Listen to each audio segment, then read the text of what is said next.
start, Yasmin. Very Yes, small para, in accordance with the triple character.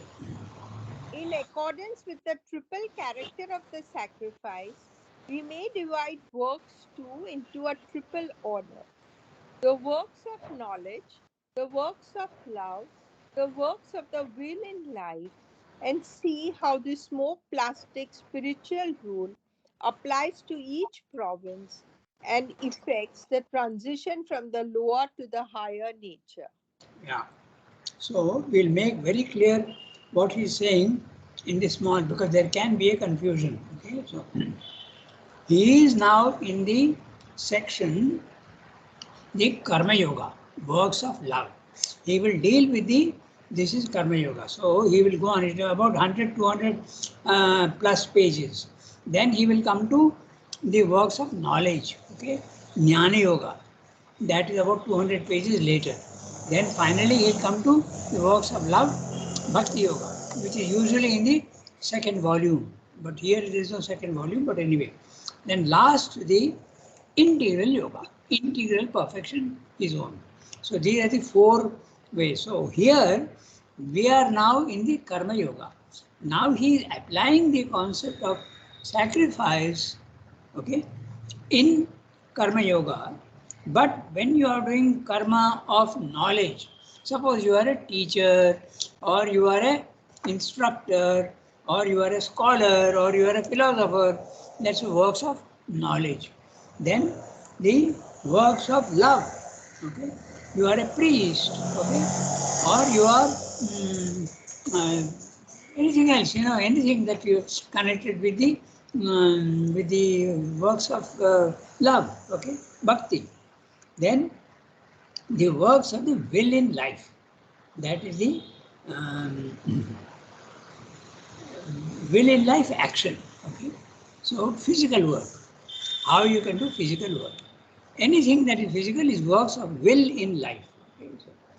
So Karma Yoga, Bhakti Yoga, Jnana Yoga, and he will see how to apply the concept of sacrifice. And if you remember, sacrifice means offering everything that you do to the divine and build a relation with the divine, make a connection with the divine, and slowly he starts pouring all his wonders into you. Tarika, good morning. Good morning. Yeah. Good So morning. we have got 5 people on the line today. Pallavi is not there because she has to attend the um, Ayush Puja. Oh. Okay. So it's a very small para, but you have to keep this in mind. All that we are going to read now applies to the Karma Yoga. And karma can be in the field of knowledge, it can be in the field of love and devotion, it can be in the field of action, physical action. So this is what he's saying in this para. Okay? In accordance with the triple character of the sacrifice, we may divide works into a triple order. The works of knowledge, as I said, you may be a teacher, you may be an instructor, you may be a scholar, you may be a research scholar, okay? You are a philosopher, you are thinking out, or you are a writer, or even a poet. All these are the works of knowledge. Then the works of love, okay? I can think only of a priest, okay? Or even when you are doing something, any work that you are doing with love as a motive, okay? When you are doing puja, for instance, okay? There are so many people who go to the samadhi, there are people who arrange flowers in front of pictures, okay? They, you visit a temple, that also is the work of love. Then finally, the works of will in life, that is very clearly the action in the physical world. Okay? So these are the three areas where he will apply the concept of sacrifice. How to do consecrated works. Okay, the word consecration is very interesting in English. It means when you consecrate something divine, you are offering it to the divine, but in the process, it becomes holy. It becomes absolutely pure. Okay. Finally, not in the beginning. Okay, so this is what he is going to do. So we'll start reading now the section. It is natural from the point of view. So he is going to take up first knowledge And knowledge also is of two types. He will tell you that. So a lot of divisions are going on. Okay, so who will read next? How big is the para? Oh, it's quite big. Okay. In It's fact, a very big para. It's a yeah. very big para. Yes. Archana, would you like to read? Yes. One Okay. minute. Rangada, the Take beginning your of the time. paragraph, could somebody please tell me? It Yeah, is natural. it is natural. Yeah, that's it. Rangada, could you tell me the page number? My book Page is the number same. is 139. If you are in the CWSA. No, I'm in the other book.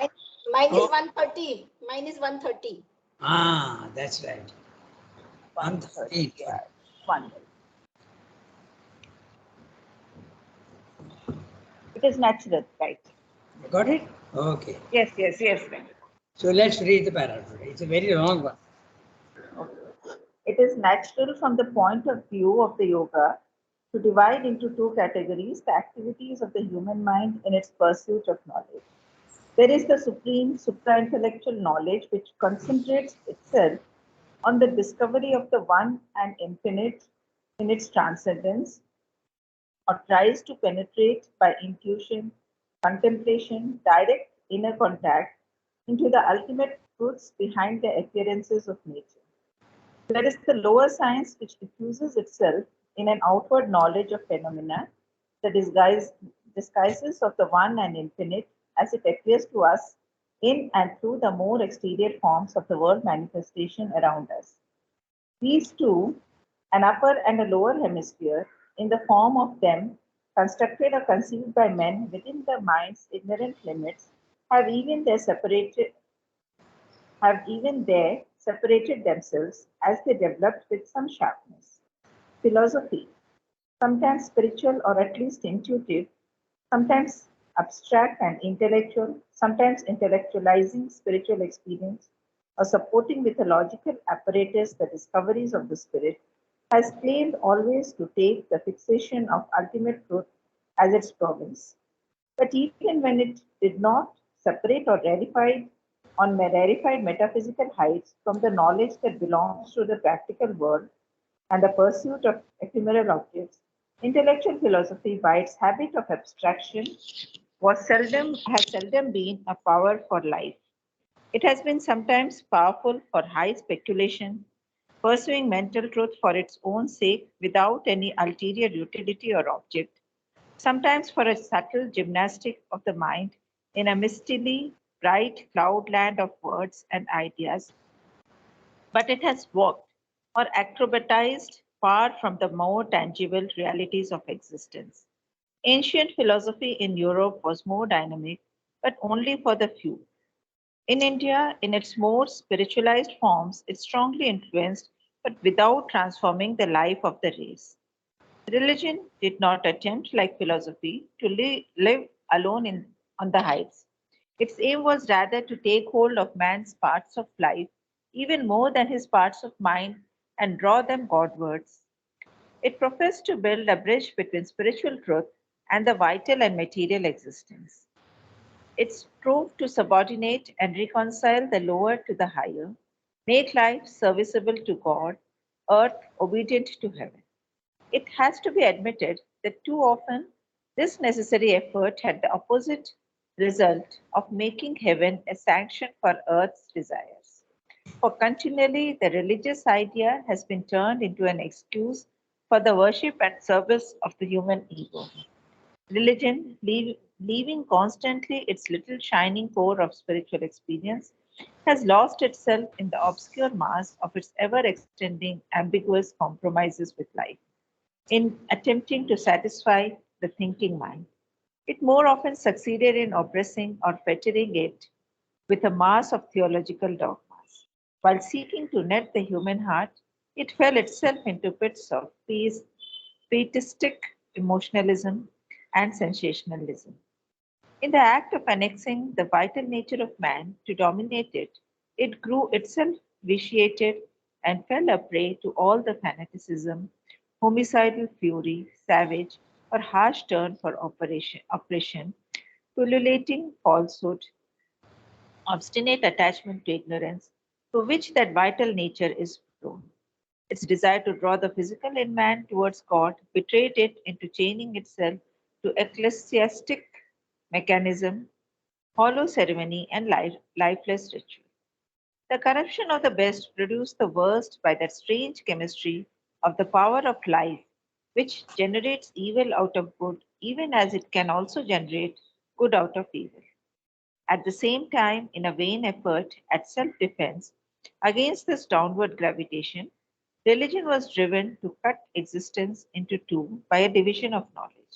Works, art, life, itself into two opposite categories, the spiritual and the worldly, religious and mundane, sacred and profane. But this defensive distinction itself became conventional and artificial and aggravated rather than healed the disease. On the other side, science and art and the knowledge of life, although at first they served or lived in the shadow of religion, ended by emancipating themselves, became estranged or hostile, or have even recoiled with indifference, contempt, or skepticism from what seemed to them the cold, barren, and distant, or unsubstantial and illusory heights of unreality to which metaphysical philosophy and religion aspire. For a time, the divorce has been as complete as the one sided intolerance of the human mind could make it, and threatened even to end in a complete extinction of all attempt at a higher or a more spiritual knowledge. Yet, even in the earthward life, a higher knowledge is indeed the one thing that is throughout needful, and without it, the lower sciences and pursuits, however fruitful, however rich, free, miraculous in the abundance of their results, become easily a sacrifice offered without due order and to false gods, corrupting, hardening in the end the heart of man, limiting his mind's horizons. They confine in a stony material imprisonment or lead to a final baffling incertitude and disillusionment. A sterile agnosticism awaits us above the brilliant phosphorescence of a half knowledge that is still the ignorance. This whole para is complex thought structure and the way he has done. And not only that, it's a lesson in English. It's fantastic prose, and we'll look at that, okay? Every word is scintillating with meaning and suggestions. It's a fantastic para. So it's a very big one, and it'll take a long time to discuss this, but we'll see what is it. So I propose that we have a small summary discussion first, and then we'll go into detail, because the details also are very interesting. Just see the last line itself, okay? A sterile agnosticism awaits us above the brilliant phosphorescence of a half knowledge that is still the ignorance. So sterile agnosticism and brilliant phosphorescence. What the hell is he referring to? Okay, so we'll discuss all this. All right, now, so first of all, he is applying the sacrifice to the works of knowledge. And knowledge can be of several types. Okay, it can be, as he has said right in the beginning, there is a higher knowledge and a lower knowledge. So that itself, sacrifice can be seen in three ways. Now he is dividing even the works of knowledge into higher knowledge and lower knowledge. That's the first. Higher knowledge is spiritual knowledge, okay, and the lower knowledge is scientific knowledge through the senses. The higher knowledge, we'll see, goes inwards and uses intuition and other instruments of knowledge.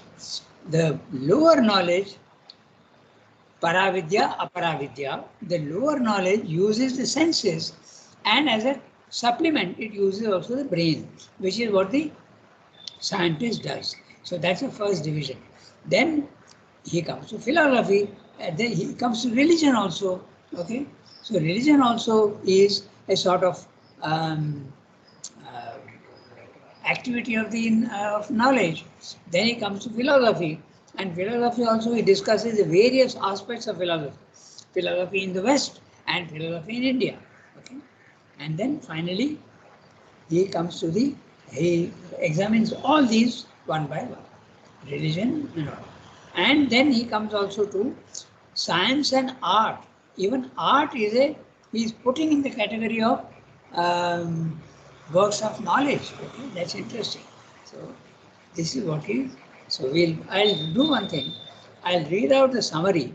Okay, then we'll go. It's a huge thing. So, I'm reading out the summary, which you won't have. So I'll go slowly, so that means we can go step by step and understand. Once we know the summary what he's saying, then we'll go into details. Okay, so in the Jnana Yoga, which is the works of knowledge, okay, it is normal to divide the range of mental activities into two categories. The first is above the normal mind. Okay, it can be spiritual, it can be religious, and it can be whatever else above the mind. I think even your occultism also can be classed there because it's above the normal mind. The first is above the normal mind, which seeks supra-intellectual knowledge. It aims to find the ultimate truths. And what are the ultimate truths? The one, the infinite, behind the superficial appearance of nature. The superficial appearance of nature, all the forms that you see in the physical world. It employs, what are the instruments it employs? The higher nature. It employs intuition. It implies, it uses contemplation, meditation, direct contact or identification. So these are the three instruments that a Paravidya, the higher knowledge, uses. Intuition, contemplation, and direct identification. This is Paravidya, higher knowledge. Then there is a second, the lower knowledge. The second is the lower knowledge. It's a knowledge of the physical world, its objects, its processes, its phenomena. It proceeds by the use of the physical senses and the mind. Science does not use only the senses. It begins with the senses, but starts analyzing the data. So it uses the mind. Okay. So, and the bottom line. These two are the primary branches. Paravidya, spiritual knowledge, and the Aparavidya, scientific knowledge. But even in the higher knowledge, okay, there are various categories. Okay, so there is so analyzing everything. So in the Paravidya, there is spiritual philosophy. He is not talking of spirituality, mind you, because spirituality is not thought. We are in the knowledge aspect. So spiritual philosophy, intellectual philosophy. So there are two types of philosophies. Philosophy based on spirituality and merely the intellect. Okay, that also is there. Then the intellectual philosophy, and then finally a combination of both. Okay. Then there is the fourth category, religion. Then the fifth category, science and art. All these he is discussing one by one. So that's why I am giving it to you. We are summarizing so that we have a clear idea of how he has divided this paragraph. Okay. All these, the higher knowledge, all these aim at ultimate truth as their goal. We now discuss each separately. Okay. Spiritual philosophy attempts to express in mental terms the ineffable spiritual experiences. Okay. So, best example of this, the Upanishads. The Upanishads are all based on spiritual experience, but they use mental language to express them. So that is spiritual philosophy attempts to express in mental terms the ineffable spiritual experience. That which cannot be put into words, you are now trying to put into words. The entire Advaita philosophy of the 110 Upanishads is the best example of spiritual philosophy. Intellectual philosophy when not exclusively located on the higher heights, has hardly had any effect on life. Intellectual philosophy, there are so many different types of intellectual philosophy. Even the existentialism in the West, okay, then utilitarianism and hedonism, all these also are intellectual philosophies. Hedonism, what is the aim of life? By the mind you are thinking, and you come to the conclusion, pleasure, okay. But there is slightly higher also, not pleasure but ananda, bliss. That's different. So this is intellectual philosophy. But somebody else says no. What's the difference between good and evil? So you say, you define good as that which is useful to man is good. This is utilitarianism. I think it is Roger Bentham. Okay, you said that. So these are all examples of intellectual philosophy. Okay, when not exclusively located on the higher heights, has hardly had any effect on life. It had no power to transform life. It's only intellectual gymnastics. Okay, high speculation, mental truths, devoid of application in life, may have had some good effects, but no transformative power to change life. You are thinking that what is good, what is bad, you are thinking of all these things. Particularly in the West, this is the intellectual philosophies. Sometimes it is based on spiritual experience, but they give more importance to the analytical process of the mind. Okay, Nietzsche, Hegel, all these people, okay, they had spiritual experiences, probably at the higher mind level itself. But then you intellectualize it. So Sridhar told you right in the beginning, when we read, when it is not located exclusively in the higher ranges, it is the intellectual philosophy. Okay? I go back to that just 1 second. Yeah. Intellectual philosophy, when not exclusively located on the higher heights. This is what Sridhar is saying. So in Europe, so it has no power, transformative power to change life. In Europe, intellectual philosophy was dynamic, but without life transforming power. It was dynamic in this sense that I think he's referring to the Greek culture. There is a huge amount of philosophers, I think more than 12, okay? Or if you go to philosophy or Western philosophy, you'll see any number of philosophers in Europe. In fact, the modern philosopher, Will Durant, okay, he is a very fine philosopher in the West. He appreciated India like anything. Anyway, so he says that entire modern philosophy and culture of Europe is nothing but a footnote to Greek history and Greek culture. He says it's only a footnote. So great was that Greek era, okay, 300 BC. In every field, they were marvelous. Even they are the ones who invented democracy actually. So this is what Sridhar is saying. In Europe, it is dynamic, it was, but without transforming life. Then we come to spiritual philosophy. We first he discussed the intellectual philosophy. Now he is discussing the spiritual philosophy. In India, spiritual philosophy had a strong influence on the race. Now, it is still philosophy, but it is intellectual statement of spiritual truths. So Upanishads, as I said, in India, spiritual philosophy had a strong influence on the race. You can see that. Okay? Even today, after 5,000 years, we study all the religious texts we study. But again, there was no corresponding transformation of the physical life. So Sridhar is very, very clear that the physical life itself has to change. Escape from life was possible. It became the ideal of spirituality. But earthly life stagnated in its imperfection. Best example for this, India. Okay?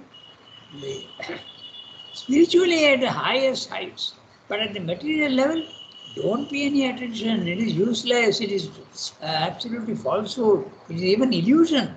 So don't pay any attention. Net result, illiteracy, dirt, disease, complete fall in culture.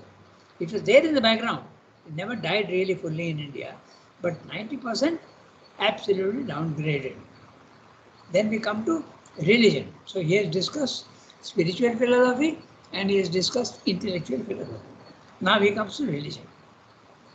Unlike philosophy, which ranges only in the heights, religion, on the contrary, makes life its field of operation and only less intensely the mind. So religion does tell you how to lead your life, but what is the result? That's what we're going to discuss. Okay? It ranges only on that. Religion, on the contrary, makes life its field of operation and only less intensely the mind. It attempts to pull life upwards to God. It attempts. Its claimed role is to unite the spiritual truth with human life at the vital and material levels. That is the function of religion as it is announced. Religion will try and take your normal life to the God level. Okay. Now, Swami is saying, although it professes to make life useful to God's work in the world, all it achieves, in spite of its well-intentioned effort, is to make heaven a sanction for earth's desires. Okay, so we have to give examples of what he means. Okay, so in Europe, for instance, the sale of indulgences. You know that, no? There was the Protestant religion which protested against the sale of indulgences. That is to say, when someone is going to die, in the Christian religion, you have either you go to heaven or you go to hell, depending on what you have done in life. But when a person is about to die, they call in the priest. And he gives you, he anoints you and gives you a certificate saying, whatever you have done bad, but you will go to heaven, don't worry. And of course, they have to make a payment to the, so that's the sale of indulgence. Indulgence, heaven will be indulgent towards you. It will not punish you by making you go to hell. So this became such a corrupt practice in the West that it's the best example of making heaven a sanction for earth's desires and evils. Okay, so one example, the sale of indulgences. Then the last minute absolution by priests of sinners, guaranteeing their free passage to heaven. It's the same thing, but even if you are a sinner, they are guaranteeing your passage to heaven. You can buy your the way to heaven. Then, another example, the violence of the Crusades. We are all discussing only the Western. Then we come to Indian religion also, how it got distorted. The violence of the Crusades. You are actually going about killing people because they don't want to become Christians. Okay, so that has now transferred to Islam, either the Quran or the sword, but it began with the Christians. Now they don't do that because they understood later on, but they did that in the period of the Middle Ages, the Crusades. So the next example is burning of women at the stake. Okay, in the West. Don't think that it was a phenomena that occurred very rarely. No, it is not. I was surprised when I read that thousands of women were burned. As soon as you suspected that there is something wrong with them, you burn them. Okay. In fact, Joan of Arc also had to suffer that same fate. Burning of women at the stake, and all on the basis of religion. You are evil, you need to be burnt. Unbelievable. Religion, parting company with spirituality, mostly compromised with life's imperfections. Okay? Religion imprisoned the human soul to uncompromising dogmas and oppressing the being of man with its stifling rules. Now, let's see the distortion of religion in India. Okay? The caste system. There is a truth to the caste system, but religion completely changes that. Even today it is applicable. Okay? That the Shudra is to be looked down upon. He is a he is impure at the lowest level, so impure that even if you come across his shadow, you are polluted. This was untouchability. Okay, this is became the rule. So horrible. Even in India, we have the highest spirituality, but you have also the lowest forms of the deformation of religion. Then, what about in India? We used to have the child marriages, no? I can tell you, even my mother also got married at a very young age. Okay, so that was to ensure that there was no wrong action on the part of women. Then, so that they would become faithful only to their husbands, and that's why there is no education also. So, so this was the and if you are a child, okay, and your husband dies before you are even 7 or 8 or 9, but you become a widow, and then you are considered as a inauspicious sign. So what happens to you? You are sent away to Kashi.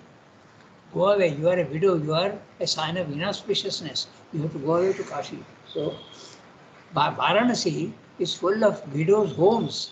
There's even a film on that, if you see that film, okay, by one of them, I've forgotten, Deepa Mehta or something. It's horrible. They live a miserable life. So these are in India also. You have all this nonsense. Okay. There are so many other things also, but these two are good enough examples. So religion, trying to connect you to God, often makes heaven a reason to compromise with life on earth. That's what Shalini is saying. Or even with good intent, it wallowed in pits of pietistic emotionalism and sensationalism. I'm quoting from Shalini. Piety is respect and love for the elderly. Devotion. Devotion and respect. Piety. Okay. Piety. So pietistic, that which is, it's an adjective from piety. Pits of pietistic emotionalism at the lowest level and sensationalism. This is what religion descended to. Okay. Often too, religion became the cause of fanaticism, homicidal fury, savage or harsh turn for oppression, pullulating falsehood. I'm quoting from Sri Aurobindo. Fanaticism. Best example, the Islamic terrorism. Best example, fanaticism. Sar tan se juda. You don't deserve to live if you don't believe in Allah. Number one. Homicidal fury. The fury can go so much as to commit homicide. Homicide is killing of man. Savage or harsh turn for oppression. This is, in India we can give the example of the Shudra. By the way, that problem is not yet solved, the depressed classes. It is still going on. In spite of not allowing non-touchability and all that, still it goes on. Everywhere, all over India, in the north, in India, in even Tamil Nadu. Okay? If you see the papers, you will see that these things are going on still now. Homicidal fury, savage or harsh turn for oppression, pullulating falsehood. The word pullulate means to grow at an unbelievable race, at an unbelievable speed, okay, and create like the cancer is a pullulation. Suddenly the cells start multiplying without any sense and without and reproduction at a fantastic level. Pullulating falsehood. They also, in religion also it comes here. Religion allowed itself to be governed and led by the ignorant, vital nature of man. Religion indulged in ecclesiastical mechanism, ecclesiastical priestly, okay, that which belongs to the priest class. Mechanism, okay, you have to do this. Okay. Follow hollow ceremony. Ceremony is there, but it is hollow, no meaning to it. Okay? A very good example is if you go and you are lighting a dhoop, okay, and you are doing arati, or if you are doing arati, but your mind is elsewhere altogether. Okay? That is the hollow ceremony. Lifeless ritual. Ritual is there. You go through all the actions and all that, but it is lifeless. There is no real intent in the mind for that. Okay?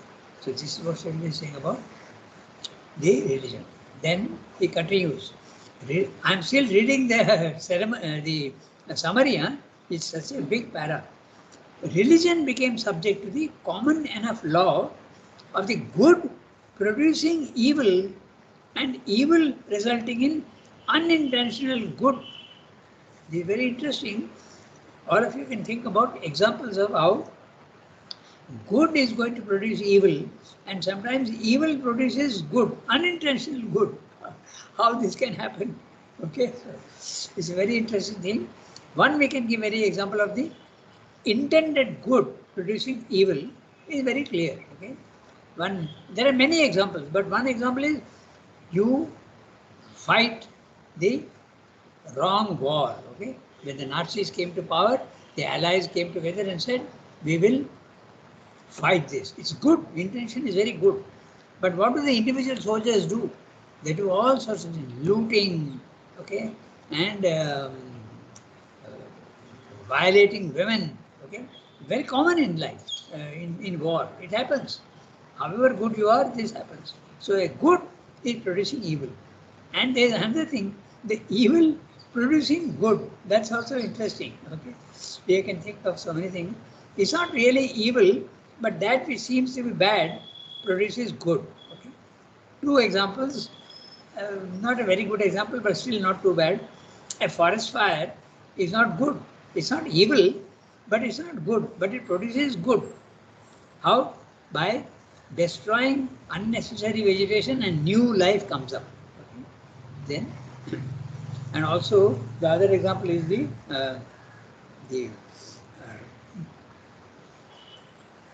flood. Okay. The flood comes and destroys so much, it's all destruction.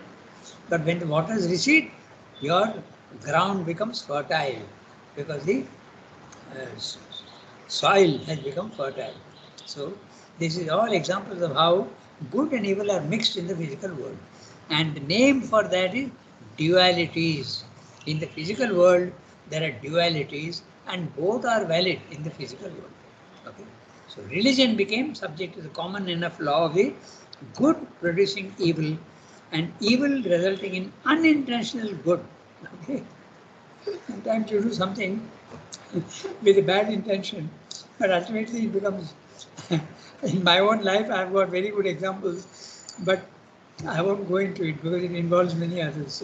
So, religion drove, now he goes on to, religion drove a wedge between spiritual life and the worldly life, considering them to be at loggerheads. This is also another thing.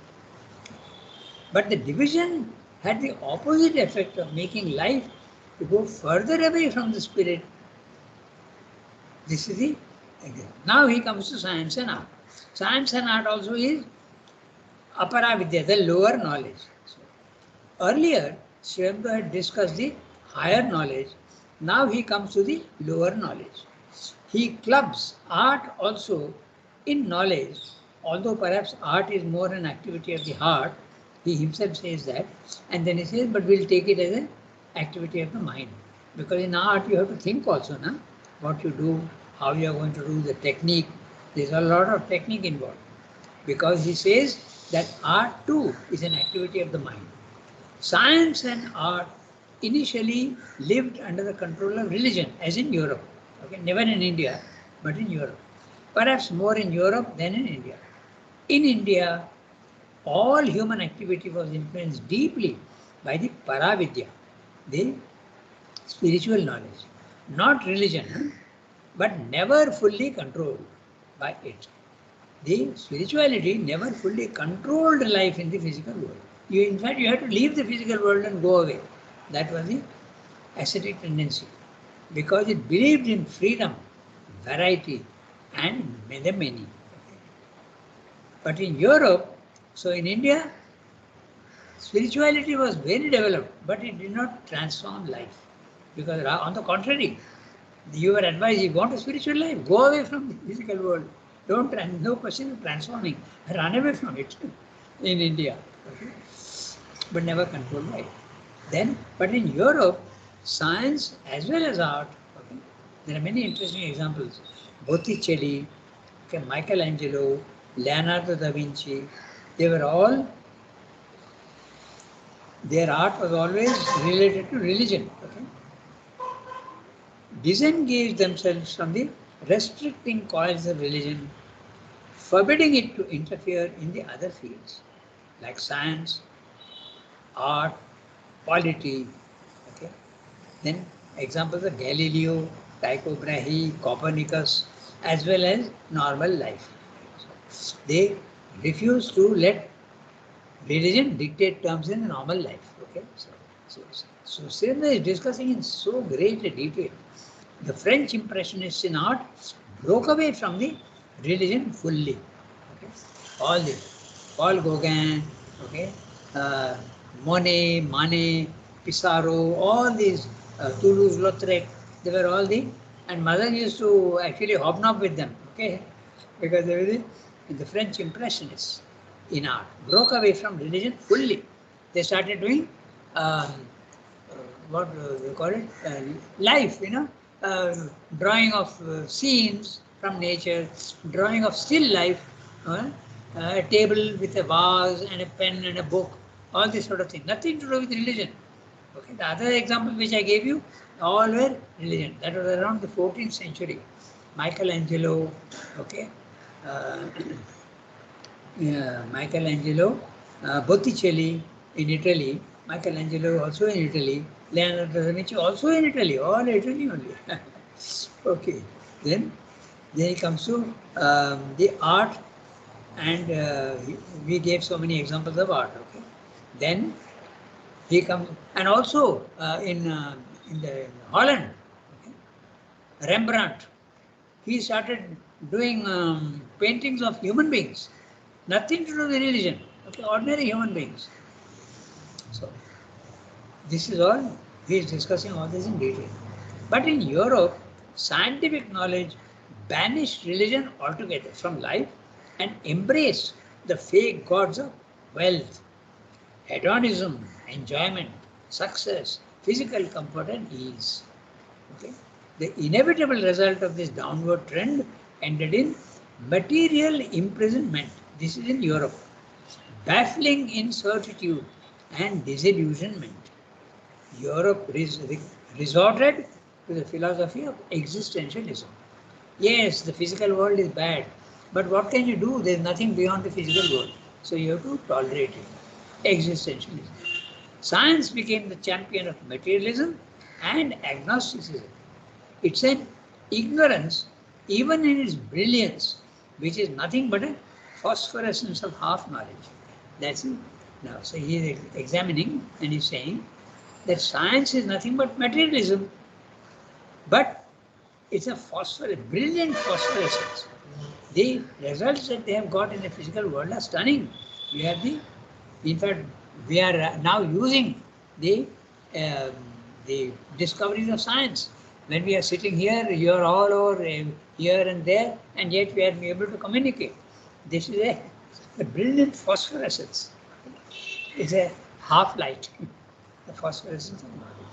So this is what Shiv is saying, and we can see how I have given you the summary only, but I have covered all the things one by one. Okay. So this is the knowledge aspect only he is discussing. Higher knowledge, lower knowledge. And what is the lower knowledge? He has gone into religion, philosophy, and philosophy also, spiritual philosophy, intellectual philosophy. He has examined every branch of what he is discussing. Then science also is a religion and science. So these three things is discussed. So we have come to the end of our session. Is 8:36. Next time we will redo this, but go into great detail. Then we'll pay attention to the language. Okay? It's very interesting, but now we have got the ideas. So works of knowledge. Works of knowledge is dividing into spiritual philosophy, intellectual philosophy, religion, science and art. Okay? And in each one he is examining whether it had the power to change life itself. His conclusion, none of them could really change life. And that's exactly what he intends to do, by changing life, not only at the higher levels, but at the lower level. Okay? So, we stop here today.